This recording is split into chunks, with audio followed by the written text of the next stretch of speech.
મારે આક્ષેપ કરનારા લોકોને અને એમને સલાહ દેનારા લોકોને મારે કહેવું છે કે તમે પેલા તમારું તો સ્થિર થાવ,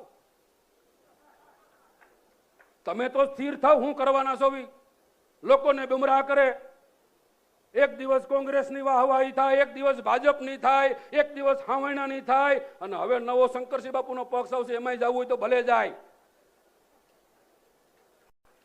મિત્રો, આક્ષેપ કરનારા લોકોને મારી છૂટ છે કે જે કાંઈ ચેલેન્જ કરવી હોય મારી સામે આવીને કરે. પણ જુનાગઢ જિલ્લાની બાકીની મેં પેલા કીધું એમ અનેક સંસ્થાઓ એવી છે, અને જે સંસ્થાની અંદર જે લોકોએ શાસન કર્યું છે, કેમ યાદ ન આવ્યું? એવી સંસ્થાની અંદર મારે કોઈના નામમાં નથી પડવું, પણ જુનાગઢના તમામ ખરીદ વેચાણ સંઘો લઈ લ્યો, જુનાગઢના તમામ માર્કેટિંગ યાર્ડ લઈ લ્યો, જુનાગઢની તમામ સંસ્થાઓ લઈ લ્યો. અમુક સંસ્થાની અંદર મિત્રો પાણો પણ મળવો મુશ્કેલ છે.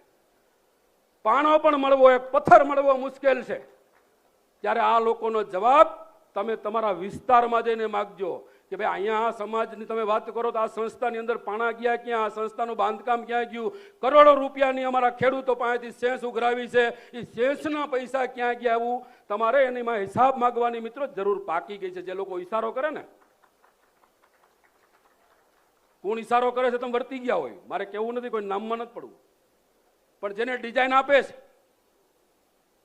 મિત્રો, ખાટલે મોટી ખોટ છે. ઘર તરફ કોઈ જોતું જ નથી. કોઈની સામે એક આંગળી સીધી ત્યારે 4 આંગળી આપણી સામે આવતી હોય છે.